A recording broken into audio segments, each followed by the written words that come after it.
So, ganun ko lang siya ginagamit mga mommy. But first, bago ko i-share sa inyo yung mga nagustuhan ko at hindi ko nagustuhan sa kanya, ayan, let me appreciate yung kanilang pinaka-packaging. Guys, ang ganda ng packaging nila.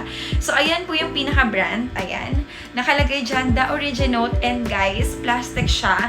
Color green. And nakalagay sa dito niya, sa harapan niya is nakalagay Mugwort B3 Clay Stick. Bali guys, combination pala to ng niacinamide and salicylic acid. So sa mga hindi nakakalam, ang niacinamide ay nakaka-cure at nakaka-treat ng mga acne scars. Yun po talaga yung natutulong niya. And nakaka-lessen din siya ng mga redness sa ating balat. So ilalagay ko na lang dito kung ano bang ibig sabihin ng niacinamide. Next naman natin is meron siyang salicylic acid. Salicylic acid, yan po yung common na ginagamit pag meron tayong mga pimples.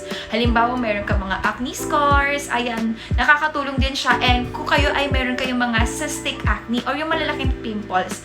So, ito yung mga example ng mga cystic acne, ganyan siya. Or kahit mga minimal pimples, natitreat po ng salicylic acid. So, yun po yung dalawang ingredients ng ating Mugwort Clay Stick. By the way guys, pag binili nyo pala to, this is only 166 and super happy ako mga mommies kasi nabili ko to sa TikTok, 7/7 sale. And guys, 2 to 3 days pa lang say nagustuhan ko talaga siya. Actually, ginagamit ko to mga mommies 2 beses sa isang araw. At sa umaga, tsaka sa gabi ko siya ginagamit and kailangan ibabad nyo siya ng 5 to 15 minutes. Pero ako guys, mas longer, mas maganda. And ang marirecommend ko sa inyo, pag ginagamit nyo yung ating clay sticks, mas maganda talaga siya guys gamitin. Pag kayo ay patulog na, yung tipong wala na kayong gagawin. So, yung feeling naman pala nito sa mga nagtatanong guys, pag nilagay mo siya sa pinakabalat mo, meron siyang cooling effect. Hindi siya makate. After mo maghilamos, mapipil mo talaga na parang linis na linis talaga yung balat ninyo. Ganon yung feeling niya. So nga pala guys, this is 40 grams. Sa mga nagtatanong naman pala mga mommies kung sino-sino ba yung mga pwedeng gumamit ng ating clay stick, ito ay pwede na po sa mga 14 years old na bata, pataas. And kung normal to dry skin ka naman, pwede pa rin. And kung ikaw ay very sensitive skin, katulad ng balat ko guys, pwede kang muna mag-patch testing. So paano ba yung pagpa-patch testing? Maglalagay kayo ng minimal amount or very tiny amount dito sa inyong cheeks. And then, i-leave nyo lang siya ng 5 to 10 minutes. At pag may na-feel kayo ng irritation, huwag nyo na siyang gamitin.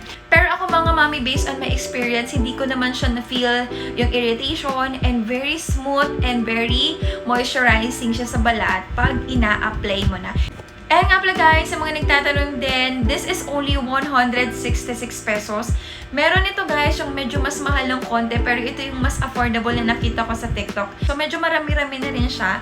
Not bad. Actually, sobrang mura na nga nun. So when you open guys, meron siyang takip dito para at least hygienic siya gagamitin para pag maglalagay ka ng inyong clay stick or maglalagay ka ng mugwort sa face ninyo, i-cover mo siya para hygienic naman. So when you open guys, actually nagamit ko na to ha. So, ganyan siya. And papakita ko sa inyo kung gaano karami. So, ganyan kadami yung ating clay stick. Ayan siya, guys. For me, siguro kung ako, guys, estimated, magagamit ko to for almost 2 months. Kaya, very worth it na rin talaga siya. Nga pala, guys, marami na rin palang gumagamit nitong Mugwort clay stick. So, ilalagay ko na lang dito sa screen, mga mommies, yung mga gumagamit ng clay sticks. Ito kasi talaga, guys, nakaka-treat talaga siya ng acne. Akala ko dati, mask lang siya or cleanser siya. Kasi hindi ako naglalagay ng mga clay mask sa face ko. Kasi nga, sensitive ang balat ko. Pero when I try this one, the original Mugwort clay stick, so far so good, maganda talaga siya. And ngayon guys, medyo wala na talaga akong pimple sa aking forehead. Kaya mga mommies, para sa akin, marirecommend ko talaga to sa inyo. So mga mommies, overall, nagustuhan ko tong Mugwort clay mask and very worth it talaga siya guys.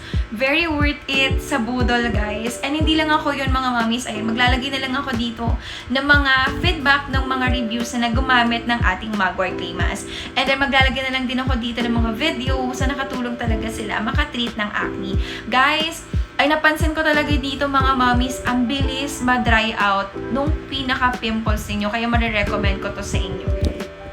So, yun lang guys, yung ating feedback today. Ayan, share ko lang sa inyo yung recently skincare na ginagamit ko na very worth it guys. Guys, para sa akin, super nagustuhan ko talaga siya. Maghanap na lang kayo guys sa mga online store na mabibilihan na legit kasi marami rin nagbebenta na ngayon na hindi authentic. So guys, hanapin nyo na lang yung may mga reviews at doon talaga sa original. So ayan, for me, very worth it siya guys, especially if you have very acne prone skin, lalong-lalo na sa may mga cystic acne. Napakaganda nito guys. Every time nagkakaroon ako ng pimples, ito lang talaga yung ina-apply ko and nawawala na siya kinabukasan. So for me, very worth it siya. So, yun lang mga mommies. Thank you for joining me in this video. And sana nagustuhan niyo yung pa-honest review natin dito sa Mugwort Clay Mask. And yun lang mga mommies. Kung hindi ka pa nakakapag-subscribe sa ating YouTube channel, don't forget to like and subscribe. And hit yun na yung bell guys para lagi kayong updated every time may bago tayong upload. So, yun lang mga mommies. See you on my next video. Bye!